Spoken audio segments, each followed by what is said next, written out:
आज सन 2024 में अगर ये वर्ष भारत की लोकसभा के चुनाव का वर्ष रहा है, तो अगर इस परिप्रेक्ष्य में देखें तो 2024 में दुनिया के 40 डेमोक्रेटिक देशों में चुनाव हो रहा है, जिसमें 21 देशों में चुनाव हो चुका है।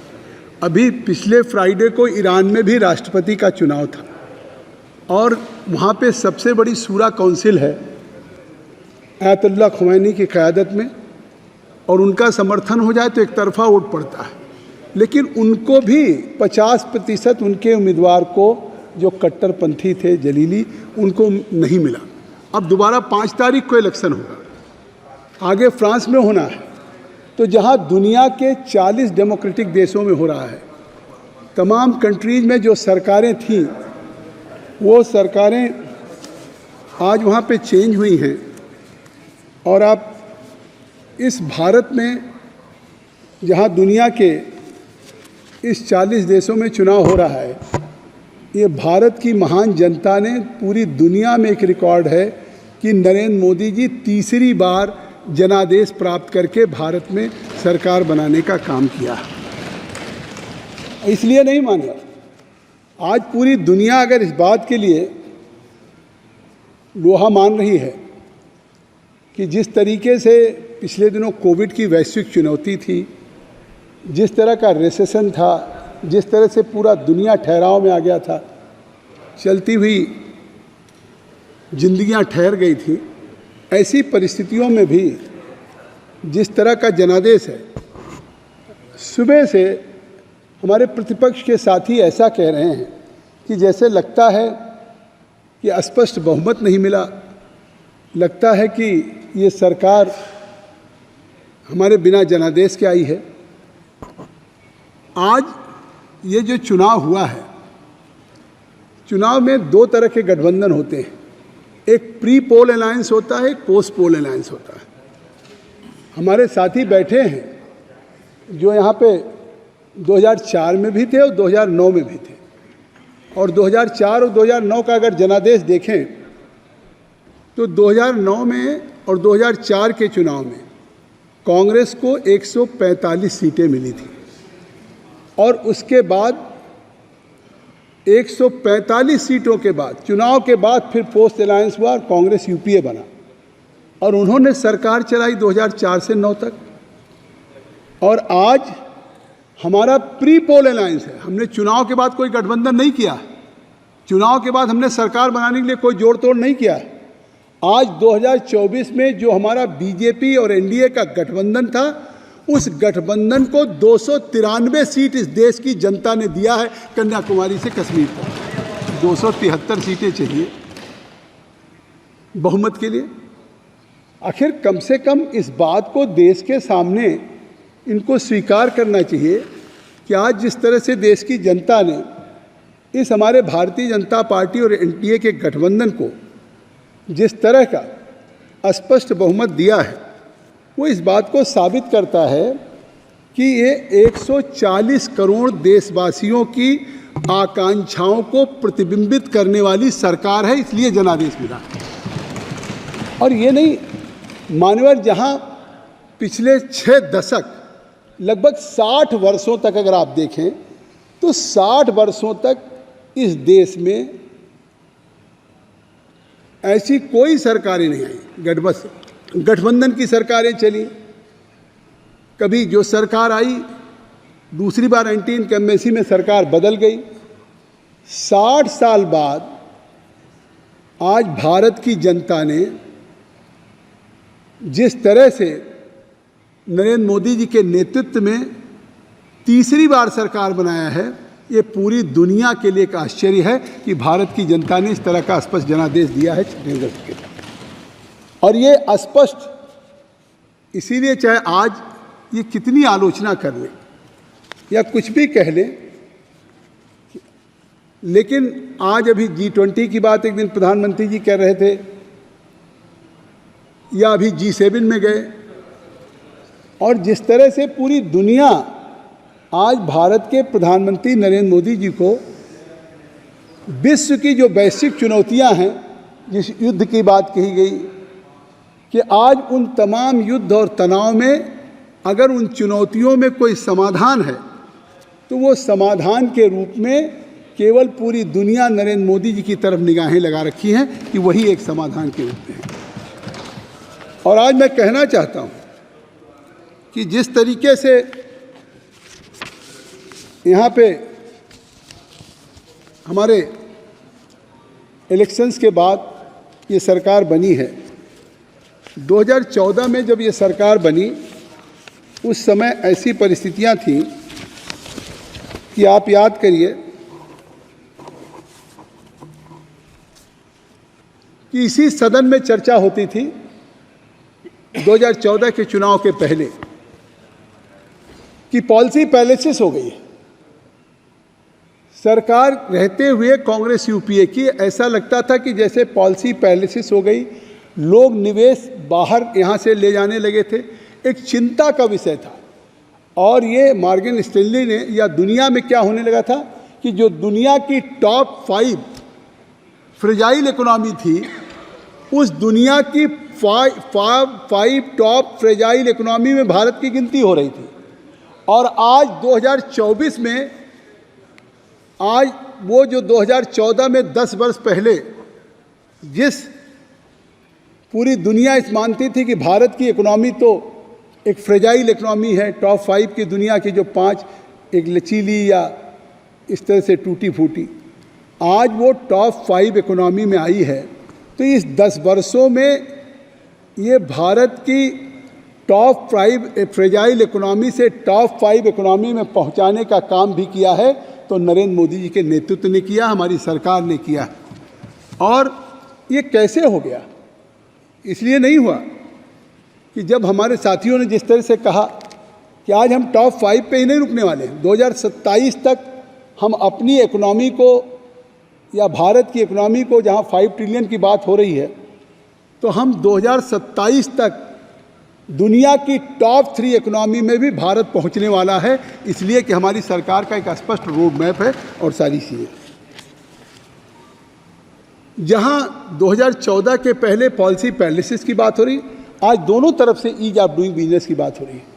हमारे साथियों ने कहा आखिर ईज ऑफ डूइंग बिजनेस से आपने देखा कि जब कोरोना की वैश्विक चुनौती थी, जिस समय लोग चाइना में निवेश करने के लिए सबसे ज़्यादा कर रहे थे, लेकिन जब वहाँ की वुहान कंट्री से जब हमारा कोरोना का हुआ तो चाइना से लोगों ने निवेश निकालना शुरू किया।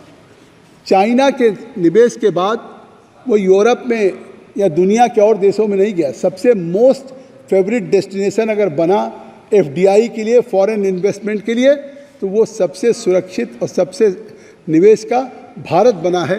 ये कहीं न कहीं हमारी सरकार की देन है। और वो इसीलिए कि जिस तरीके से ईज ऑफ डूइंग बिजनेस हमने किया और उसमें हमने एक रैंकिंग है कि जो 143 रैंक पे हम 2019 पे थे, 14 में, वो हम 63 रैंक पे 19 में आ गए थे। 19 के बाद रैंकिंग बंद हो गई ना, हम उससे भी ऊपर हैं।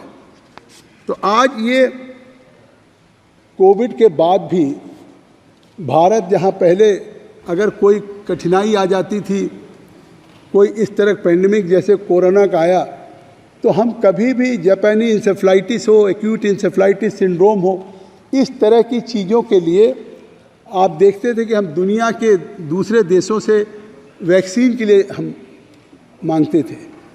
लेकिन ये पहली बार हुआ कि जब दुनिया में कोरोना का कहीं वैक्सीन नहीं था, एक कोरोना ने पूरी दुनिया को अपने आगोश में ले लिया और उस समय कोई एक दूसरे की मदद नहीं कर पा रहा था। और ऐसा लगा कि भारत की जनसंख्या 140 करोड़ है, सबसे विषम परिस्थितियों से भारत गुजरेगा। लेकिन ये नेतृत्व था, ये प्रधानमंत्री की, हमारी सरकार की इच्छा शक्ति थी। उन्होंने वैज्ञानिकों से बात किया, वैज्ञानिक के प्रयोगशालाओं में गए और उनको प्रोत्साहित किया। अगर दुनिया के 5 देशों ने कोरोना की वैक्सीन निकाली तो उसमें भारत ने भी वैक्सीन निकालने का काम किया और एक एक वैक्सीन नहीं, 2-2 वैक्सीन हमने निकाली। न केवल हमने भारत के अपने लोगों की हिफाजत की, बल्कि दुनिया के 150 मुल्कों को हमने उस कोविड की वैक्सीन से दिया। तो आज भारत जहां दूसरों से इस तरह की परिस्थितियों में मांगता था, आज वो भारत दुनिया की मदद करने की स्थिति में है। ये मान्यवर हमारी सरकार की देन। तो आज उसी की देन है कि जब लोगों को लगा कि इतनी बड़ी पॉपुलेशन, इतनी बड़ी जनसंख्या, और उस जनसंख्या के बाद जो परिस्थितियां बनी और उसके कारण ही जो भारत में FDI आया वो 2 गुना अधिक आया। उस वैश्विक चुनौती के बाद $82 बिलियन जो अपने आप में पूरे दुनिया के लिए रिकॉर्ड है। और दुनिया का कोई भी उद्योगपति हो, कोई देश हो, अपनी पूंजी को कोई इन्वेस्ट इसलिए नहीं करेगा। पूंजी तभी इन्वेस्ट करेगा जब उसको लगेगा कि हमारी इस पूंजी से हमारी पूंजी सुरक्षित है, उससे हम लाभ अर्जित करेंगे। अगर आज आप ग्रोथ देखें, हमारे तमाम साथियों ने कहा कि जो हमारा एवरेज ग्रोथ 21 से 24 तक था वो लगभग 8% था। और उस ग्रोथ में एक भारत की जो ग्रोथ है, अगर उसको आप इंटरनेशनल ग्रोथ के साथ कंपैरिजन करें, चाइना जो सबसे आगे पहले किसी वक्त पे 9 वैश्विक चुनौती के पहले उसकी ग्रोथ रेट GDP 9% थी, आज वो चाइना की ग्रोथ रेट 4.6% है। यूके की ग्रोथ रेट, यूके में किस तरह से इकोनॉमिक इंस्टेबिलिटी है जिसके कारण 3 प्रधानमंत्री बदल गए, आज 0.6% है। यूनाइटेड स्टेट्स में 1.4% है, जापान में 2% है, ऑस्ट्रेलिया में 4.3% है, कनाडा में 3.4% है।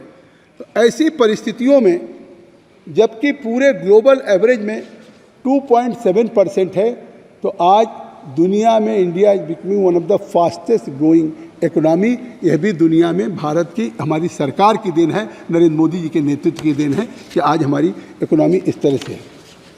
आज 2000 से जब हमने कहा कि जिस तरीके से ये ऐसे नहीं हुआ, एक क्लियर कट रोड मैप है।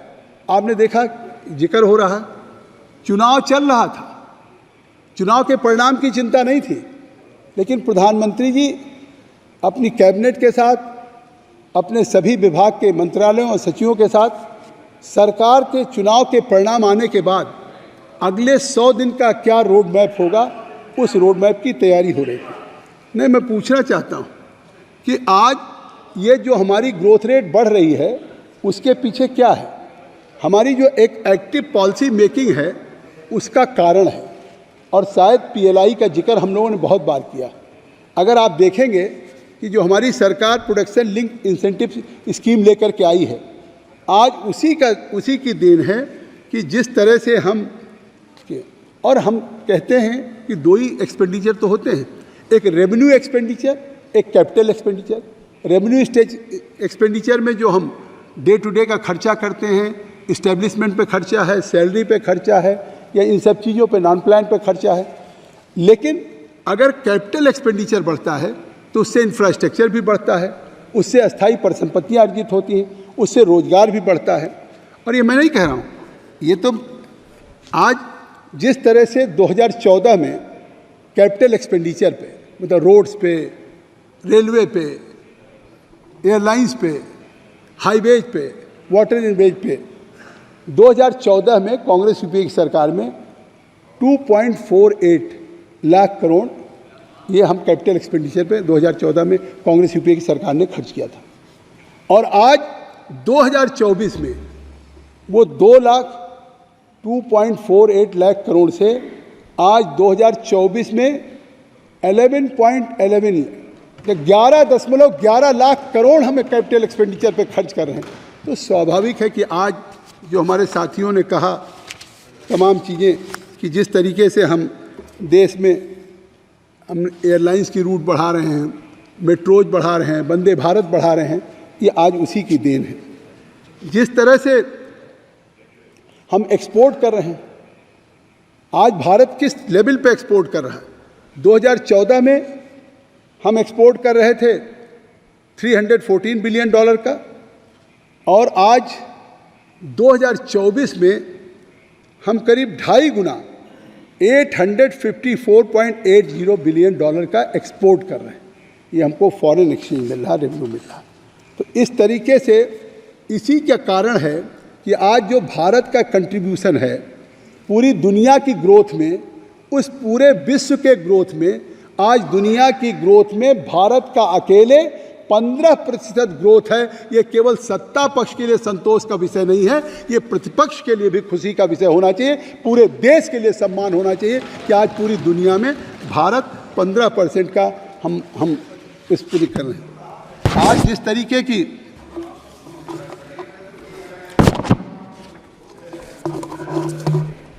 अगर हम 2014 से और 24 की इकोनॉमी को करें तो जैसा मैंने कहा कि ग्रोथ रेट आज 8.4%, India experience significant growth with a peak of 8.4% in 2024।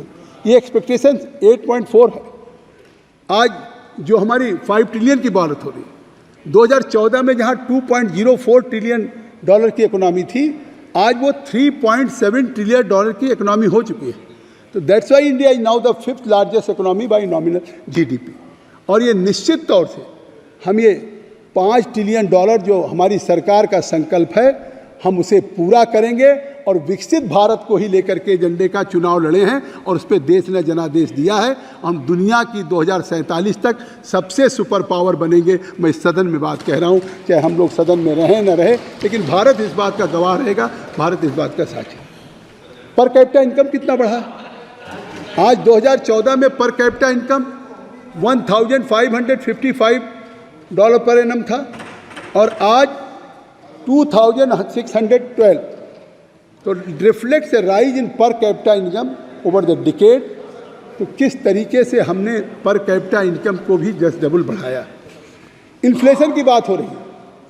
Inflation इसी सदन में सुषमा स्वराज जी थी और लोग थे, पूरे 2004 से और जिस तरीके से 14 तक इन्फ्लेशन की बात थी, डबल डिजिट में गाने बनते थे, काइंडली कंक्लूड, महंगाई डाइन खाई जाती।